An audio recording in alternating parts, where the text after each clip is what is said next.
નમસ્કાર વિદ્યાર્થી મિત્રો. આજે આપણે વાણિજ્ય ધોરણ 11 વાણિજ્ય વ્યવસ્થાની અંદર ધંધાકીય મૂડીના પ્રાપ્તિ સ્થાનો પાઠની અંદર આપણે આગળ ચર્ચા કરતા હતા કે અલગ અલગ રીતે મૂડી કઈ રીતે મેળવવી. વેપારી શાખ ઉપરથી મેળવવી, ઓવરડ્રાફ્ટ ઉપરથી મેળવવી, કેશ ક્રેડિટ ઉપરથી મેળવવી, લોન દ્વારા મેળવવી, બરાબર, વેપારી બેન્કો દ્વારા મેળવવી. આવી અલગ અલગ રીતે આપણે નાણાં મેળવતા હતા, બરાબર. તો આજે આપણે આગળ જો વાત કરવાના છીએ ત્યારે આપણે આંતર કંપની થાપણ, એટલે એક કંપની છે એ બીજી કંપનીને મૂડીની જરૂરિયાત હોય ત્યારે થાપણ સ્વરૂપે જે રકમ આપે તેને આપણે આંતર કંપની થાપણ કહીએ છીએ. તો સામાન્ય બાબત રીતે વાત કરીએ તો મોટા ભાગે આવા વ્યવહારો શાસક કંપની અને ગૌણ કંપની અને એક જ જૂથ દ્વારા સંચાલિત જુદી જુદી કંપનીઓ વચ્ચે ઉદ્ભવે છે. એમાં વ્યાજનો દર અને મુદત કરાર દ્વારા નક્કી કરવામાં આવતી હોય છે. ત્યારબાદ આવી તો ઘણી રીતે આપણને જે પૈસા મળી રહે છે, એમ અન્ય પ્રાપ્તિ સ્થાનો કરતાં આંતર કંપની થાપણોમાં સરળતાથી આપણને નાણાં પ્રાપ્ત થાય છે અથવા તો થઈ શકે છે. તો આમ આપણે અલગ અલગ રીતે જે ધંધા માટે મૂડી કેવી રીતે મેળવવી એના વિશે આપણે ચર્ચા કરી, બરાબર. હવે જોઈએ આપણે માલિકીની મૂડી અને ઉછીની મૂડી વચ્ચે આપણને ફાયદો શું કે અને ગેરફાયદો શું, તો કે બંને વચ્ચે તફાવત શું આવે છે. તો પહેલી બાબત આપણે કહીએ કે તફાવત છે તો કે માલિકીનું ભંડોળ હોય આપણું પોતાનું અને એક ઉછીનું લીધું હોય, પછી શેર ડિબેન્ચર સ્વરૂપે લીધું હોય, કોઈ કંપની દ્વારા લીધું હોય, લોન દ્વારા લીધું હોય, કેશ ક્રેડિટ દ્વારા લીધું હોય, ઓવરડ્રાફ્ટ દ્વારા લીધેલું હોય, બરાબર.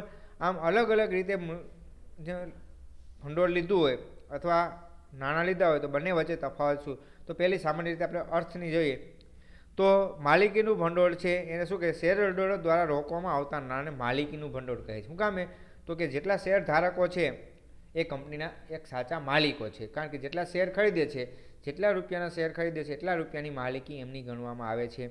જ્યારે ઉછીના ભંડોળની અંદર વાત કરવામાં આવે ત્યારે કહીએ તો નાણાંના અન્ય પ્રાપ્તિ સ્થાનો પાસેથી ઉછીના નાણાંનું ધંધામાં રોકાણ કરે તેને ઉછીનું ભંડોળ કહે. અન્ય પ્રાપ્તિ સ્થાનો એટલે આપણે આગળ જોઈએ લોન દ્વારા, કેશ ક્રેડિટ દ્વારા, ઓવરડ્રાફ્ટ દ્વારા, બરાબર, આંતર કંપની થાપણ દ્વારા. તો એ બધી વસ્તુ કેવી કહેવાય, ઉછીની કહેવાય.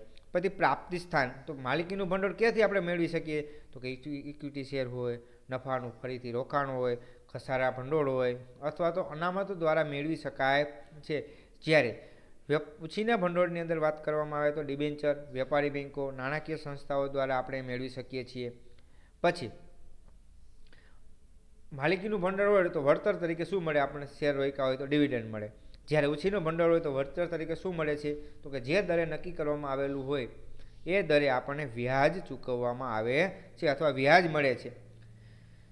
જ્યારે પછી બેયનું આપણે કંઈક વળતરનું દર કેવી રીતે નક્કી કરવામાં આવે, તો આપણે સામાન્ય બાબત કહીએ તો કે વળતરનો દર માલિકીનું ભંડોળ હોય તો નક્કી હોતું નથી, અનિશ્ચિત હોય છે કે કેટલો નફો થાય એ ફિક્સ હોતું નથી. જ્યારે ઉછીના ભંડોળની અંદર ફિક્સ હોય છે કે ભાઈ આટલા દરે આપણને વ્યાજ મળવાનું છે, 5,000 છે તો 5,000 જ મળવાનું છે, 7,000 થવાના નથી.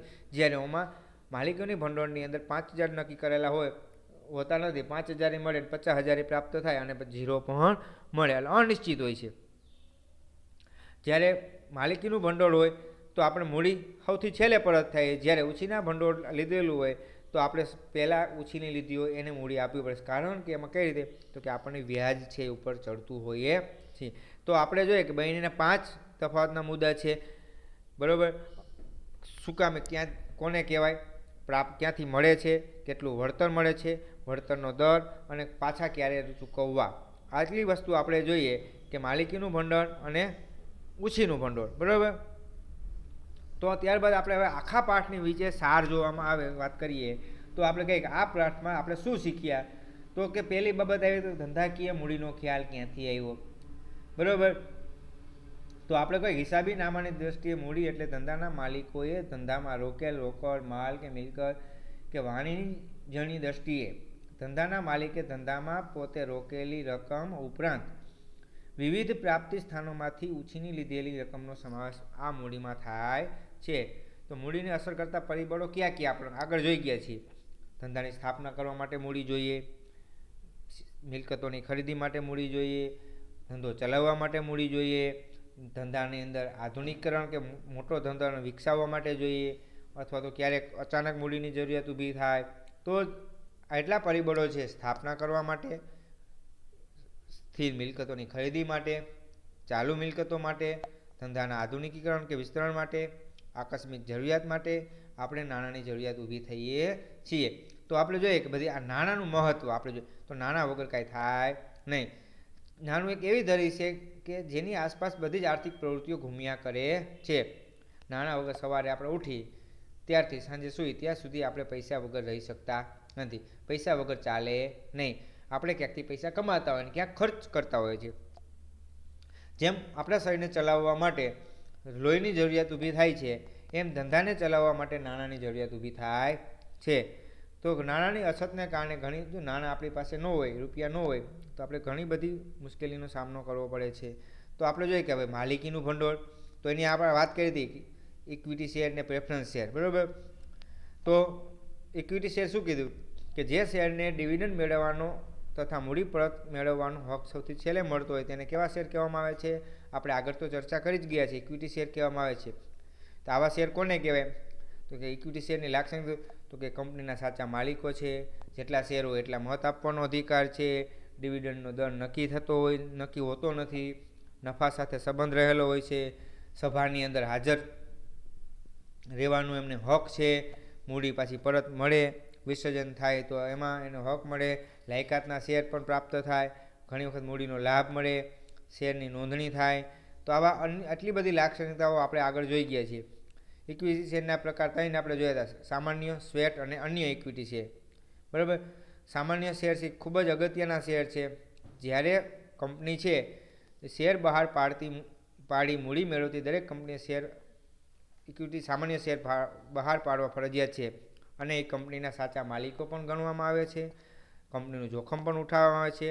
એમને ડિવિડન્ડનો દર નક્કી હોતો નથી, અને કંપની ક્યારેક વિસર્જન થાય તો સૌથી છેલ્લે એમને મૂડી મળે છે, બરાબર. પછી સ્વેટ ઇક્વિટી છે. તો કંપની છે તેના સંચાલકો અને તેમની વિશિષ્ટ જ્ઞાન ધરાવતી વ્યક્તિઓને વટાવથી અથવા રોકડ સિવાયના અવેજથી જે શેર ફાળવે છે તેને સ્વેટ ઇક્વિટી શેર તરીકે ઓળખવામાં આવે છે. પછી બીજા આપણે જો અન્યની વાત કરીએ તો મત આપવાનો અધિકાર સાથેનો શેર હોય, ડિવિડન્ડના સંબંધમાં મત આપવાનો અધિકાર સાથે શેર હોય, બરાબર. તો આવા અલગ અલગ છે એ શેર હોય છે, બરાબર. પછી એને લાગે તો ડિવિડન્ડ મેળવવાનો પ્રથમ હક હોય, પ્રેફરન્સ શેર જો જોઈ ગયા આપણે, ઇક્વિટી શેર અને પ્રેફરન્સ શેર. તો જે શેર કંપનીના નફામાંથી ડિવિડન્ડ મેળવવાનો પ્રથમ હક હોય અને કંપનીનું વિસર્જન થાય ત્યારે મૂડી મેળવવાનો પ્રથમ હક હોય તેને પ્રેફરન્સ શેર તરીકે કહેવામાં આવે છે, અથવા તો પસંદગીના શેર કહીએ છીએ. તો એના લક્ષણોની જેમ 10 હતા એમ આની અંદર 6 લક્ષણો છે. તો કે પહેલું લક્ષણ આપણે કહીએ તો ડિવિડન્ડ મેળવવાનો હક, માત્ર હિત સાથે સંકળાયેલી બાબતોમાં જ મતાધિકાર છે, સ્થિર નિશ્ચિત આવક, મૂડીની સલામતીની ઈચ્છા રોકાણકારો જે પ્રેફરન્સ શેરને વધારે પસંદ કરે છે, બજાર ભાવ પ્રમાણમાં સ્થિર રહે છે, જોખમનું પ્રમાણ ઓછું હોય છે. શું કામે? તો કે કંપની ખોટ કરે તો પહેલાં નાણાં કોને ચૂકવાય છે? તો કે પ્રેફરન્સ શેર ધારકોને ચૂકવાય છે, અને કંપની બંધ થાય તો ઇક્વિટી શેર હોલ્ડરને કરતાં પ્રેફરન્સ શેર હોલ્ડરોને પહેલી મૂડી આપવી પડે છે. પછી 20 વર્ષ પહેલાં પરત કરી શકાય એવા શેરો હોય, અને 20 વર્ષ પછી. બે શેર વચ્ચે તફાવત તો કે ફરજિયાત, ડિવિડન્ડનો દર, અધિકાર, જોખમ, રોકાણકાર, બજાર ભાવ અને મૂડીમાં વૃદ્ધિ થાય છે. પછી ઘણી વખત આપણે કહીએ કે રાખી મૂકેલ રકમની અથવા તો નફાનું ધંધામાં ફરીથી રોકાણ, બરાબર આપણે જોઈએ છીએ. તો એની વિશે આપણે ચર્ચા કરી તો કે રાખી મૂકેલ મૂડી, જો કંપની બધો જ નફો ડિવિડન્ડ રૂપે વેચવાને બદલે અમુક ભાગ છે એ અનામત સ્વરૂપે રાખવામાં આવે છે, અને ભવિષ્યમાં ક્યારેક એને જરૂરિયાત ઊભી થાય ત્યારે રાખી મૂકેલી કમાણીનું ધંધામાં ફરીથી રોકાણ કરે છે. એને કહેવાય નફાનું ધંધામાં ફરીથી રોકાણ, પુનઃ રોકાણ, બરાબર. તો આવક શું કામ ફાયદો થાય? તો જો અનામત રાખો તો મંદીના સમયમાં આપણને ઉપયોગી થાય, ભાવિ આયોજન માટે ઉપયોગી થાય, નવી વસ્તુઓ ખરીદવી તેના માટે ઉપયોગી થાય, ડિવિડન્ડ નીતિ સ્થિર જળવાઈ રહે, મિલકત ઉપર બોજ ઓછો રહે, ઓછીની મૂડી લેવી ઓછી પડે, મૂડી પડતરમાં ઘટાડો થાય, માલિકીનું ભંડોળ બને, આવા અનેક ફાયદાઓ છે એ જોવા મળે છે. પછી જો આનાથી ગેરફાયદા હોય, કારણ કે પોતાની મૂડી હોય ઇજારાશાહી આવે, કોઈ પાસે રાખવું નહીં, સટ્ટાખોરી નમે, કારણ કે બધા શેર ખરીદી લઈએ અને પછી બજારમાં મૂકે એટલે ભાવ ગગડે, બરાબર. શેર ખરીદે બજાર ભાવ ઊંચકો એટલે લોકો આકર્ષાય, વળી બજારમાં નાખે, વળી લે. એટલે આર્થિક રીતે નબળી અને નવી કંપનીઓ માટે આવું મુશ્કેલ હોય છે. નાના નોકરકારોને લાભ મળતો નથી. પછી ઉછીને ભંડોળો આપણે જોઈએ ડિબેન્ચર સ્વરૂપે આપણે લઈ છીએ, બરાબર. પછી સલામતીવાળા ડિબેન્ચર જોયા, રૂપાંતરણીય જોયા, બિન રૂપાંતરણીય ડિબેન્ચર જોયા, બરાબર. પછી બોન્ડ એ પણ ખરીદવામાં આવે છે. જાહેર થાપણો આપણે વાત કરતા હોઈએ છીએ, એમના ફાયદાઓ, એમની ગેરફાયદાઓ જોવાતા હોય છે. નાણાકીય સંસ્થાઓ દ્વારા લોન આપણે જોયું આગળ, અલગ અલગ પ્રકારની બેન્કો, એમાં ભારતીય ઔદ્યોગિક નાણાં નિગમ, IFCI, IDBI, ICICI, GSFC અને GIIC આવી સંસ્થાઓ દ્વારા લોન પણ આપે છે. પછી વેપારી બેન્કો છે તો એ આપણને લોન દ્વારા, કેશ ક્રેડિટ દ્વારા કે ઓવરડ્રાફ્ટ દ્વારા આપણને લોન આપે છે, પૈસા આપે છે, બરાબર. પછી આંતરિક થાપણો છે, આંતર કંપનીઓ થાપણ, એક કંપની બીજી કંપનીને આપે છે.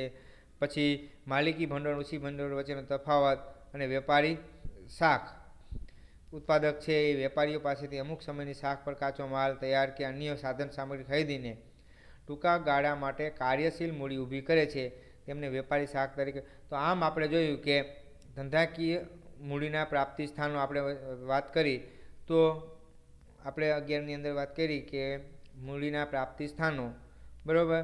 તો કેવી રીતે મળે એના વિશે આપણે ચર્ચા કરી.